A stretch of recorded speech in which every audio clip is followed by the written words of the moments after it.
C'est le seul site comme celui-ci qui existe en Europe.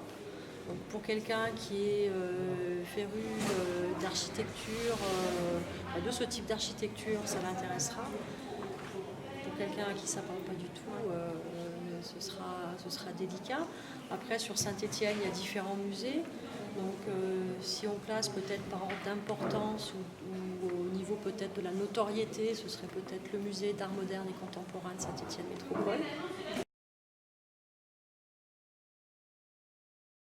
C'est le système de l'entonnoir, il faut poser les questions. Donc il y a certaines personnes, ils savent ce qu'ils veulent aller voir, ils veulent voir que ça, ils ne veulent pas voir autre chose.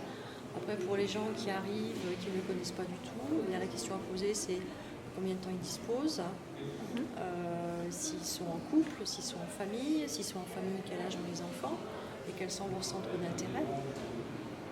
S'ils ont des enfants, est-ce que ça va forcément les intéresser d'aller sur le site Le Corbusier au musée d'art moderne? Il faudra peut-être quelque chose de plus ludique. Après, c'est vraiment le système d'entonnoir, poser les différentes questions pour pouvoir cibler au mieux la cible du visiteur et ensuite pouvoir leur proposer tel ou tel musée. Nous, on reçoit en général pas les groupes, puisque les groupes sont traités, les groupes qui viennent sur Saint-Étienne sont traités par le service groupe de l'Office de tourisme. Donc, en général, ce sont des cars. Ils ont leur circuit, ils ont leur visite de réservée, donc ils ne passent pas par l'office en règle générale, ces gens-là. Donc nous, c'est plus du touriste individuel.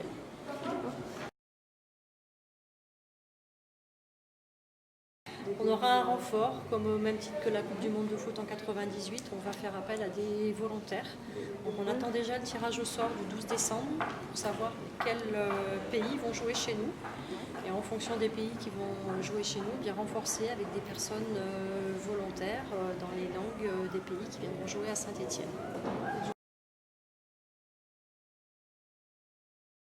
Alors il faut savoir que les matchs à Saint-Étienne ont lieu le lendemain des matchs qui se jouent à Lyon.